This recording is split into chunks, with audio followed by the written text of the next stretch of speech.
Salut tout le monde, bienvenue sur la chaîne YouTube de Simplement Plein Air. Mon nom est Guy Martin. Dans cette vidéo, on va parler repérage. Comment bien repérer un site pour faire un bon appâtage, donc une bonne chasse à l'ours. Vous allez voir, on va parler de vent dominant, on va parler d'eau, on va parler de sentiers, on va parler de sites où les ours se nourrissent en début de saison. On va vous donner un paquet de trucs pour avoir une bonne saison de chasse, que ce soit la première fois ou que ce soit le 2e ou 3e ou 4e site d'appâtage. Moi, je vous donne la façon dont moi je m'y prends. Et n'oubliez pas, surtout, de vous abonner à la chaîne YouTube de Simplement Plein Air. Abonnez-vous, cliquez sur la petite cloche pour ne rien manquer. Donc, là-dessus, moi je vous dis, on se retrouve dans la vidéo.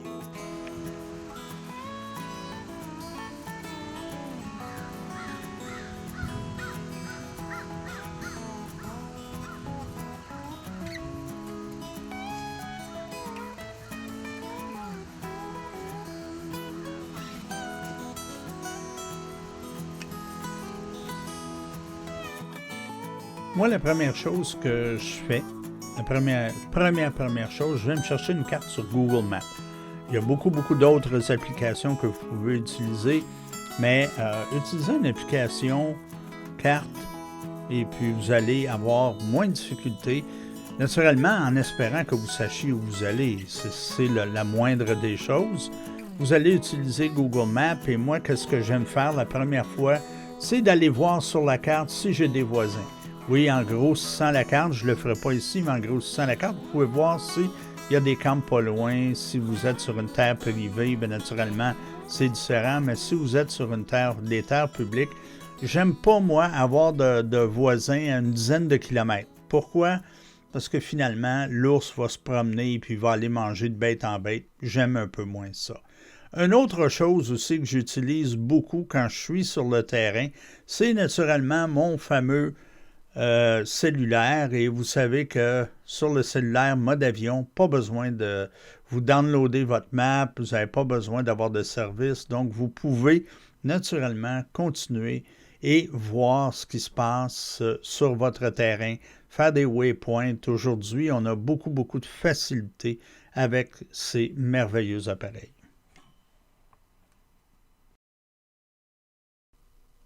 Une autre chose que je vais faire, et ça très vite après avoir trouvé mon territoire, avoir vérifié, je vais aller voir la position de mes vents. Mes vents, on le sait, au Québec, les vents viennent de l'ouest, donc nord-ouest, vents de l'ouest et viennent du sud-ouest aussi.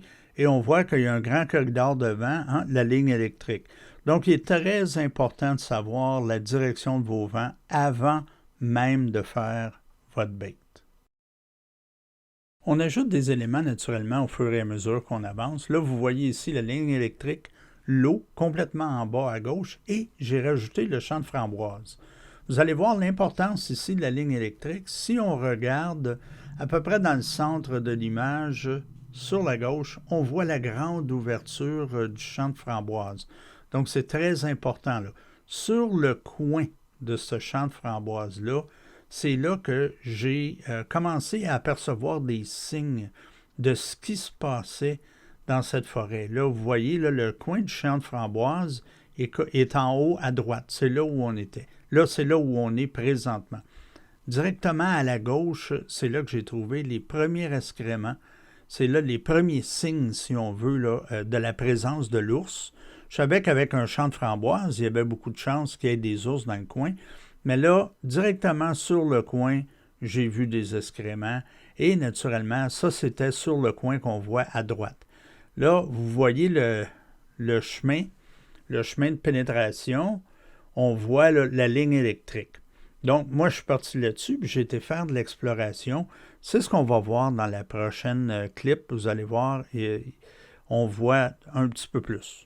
Et voilà. Et oui, un petit peu plus, on voit ici la forêt dense, le site de la tanière.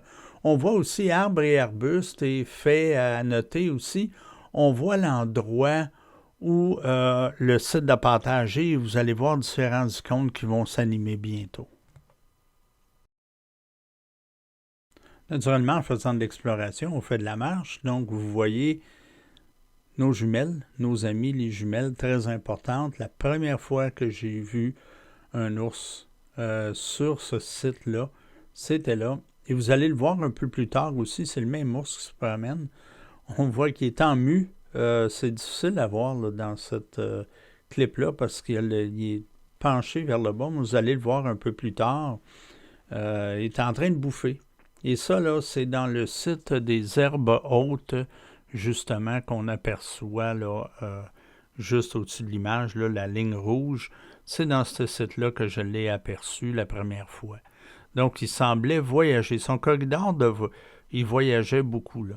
On voit aussi, comme je l'ai mentionné un peu plus tôt, la première fois que j'ai eu des signes apparents, là, après tout ça, de l'ours qui se promenait un peu partout là, sur ce territoire-là. Ça a été les excréments, naturellement, que j'ai trouvés au coin en haut. Et vous allez voir, après observation, j'ai encore une fois, à l'aide de mes amis les jumelles, hein, c'est un outil qu'on aime beaucoup, j'ai observé le même ours. Vous allez le voir, là, le même ours au coin en haut du champ de framboises. Vous allez voir, il va nous apparaître sous peu le même petit ours. Et là, vous allez voir pourquoi je vous disais tantôt. Regardez le poil du dos. C'est un ours qui muait, puis naturellement, là, on le voit de plus près. J'ai réussi à le prendre d'un peu plus près. Naturellement, là, à un moment donné, il s'aperçoit qu'on est là. C'est un jeune ours. C'est un jeune ours qui a environ 2 ans. Donc, il était là en train de bouffer. Et puis, vous voyez, là, il y a des pistes, il y a des traces tout le long.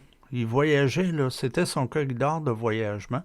Il se promenait tout le long du champ de framboises à l'extérieur. Toujours avec la verdure, toujours au soleil. Il était là, il était bien protégé. Les premières pistes que j'ai vues, naturellement, étaient sur le bord de la tanière, là.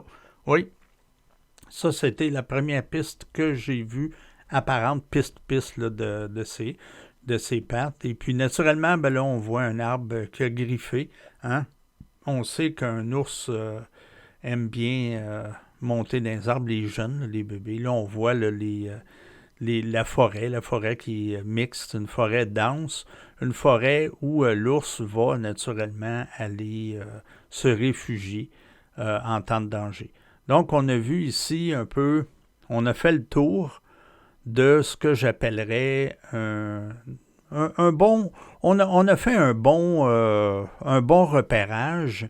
Et puis là, les autres clips que je vais vous montrer, vous allez voir, c'est d'autres petites choses que j'ai trouvées.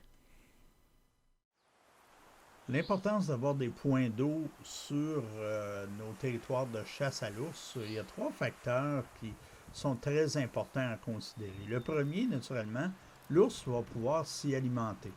Alimenter de quelle façon, vous allez me dire? C'est que les repousses au printemps sont toujours plus tendres sur le bord des cours d'eau. Donc, c'est un point d'alimentation important pour l'ours. Le deuxième point, naturellement, pour se rafraîchir par période de grande chaleur. L'ours va privilégier une bonne dame à castor où il va pouvoir aller tremper et puis aussi pour éviter les mouches. Et en dernier ressort, naturellement, on sait que la viande préférée de l'ours est de loin le castor. Donc, si vous avez une dame à castor sur votre territoire, vous êtes en bonne position, car l'ours aime la viande de castor par-dessus tout. Non, c'est pas l'orignal, non, c'est pas le chevreuil. Pourquoi? Ben, le castor est très facile à attraper quand il est hors de l'eau. Donc, l'ours n'est pas le grand prédateur et pas une machine de chasse. Et naturellement, si vous avez la chance, ben, toujours de belles images hein, quand on voit un castor là, qui se promène. Et voilà.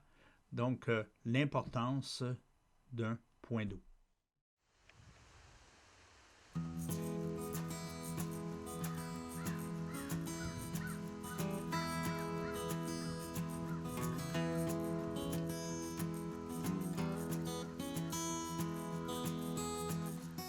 En espérant que vous ayez aimé cette vidéo et que vous la partagiez avec vos amis, mais entre-temps, n'oubliez pas de vous abonner au canal YouTube de Simplement Plein Air.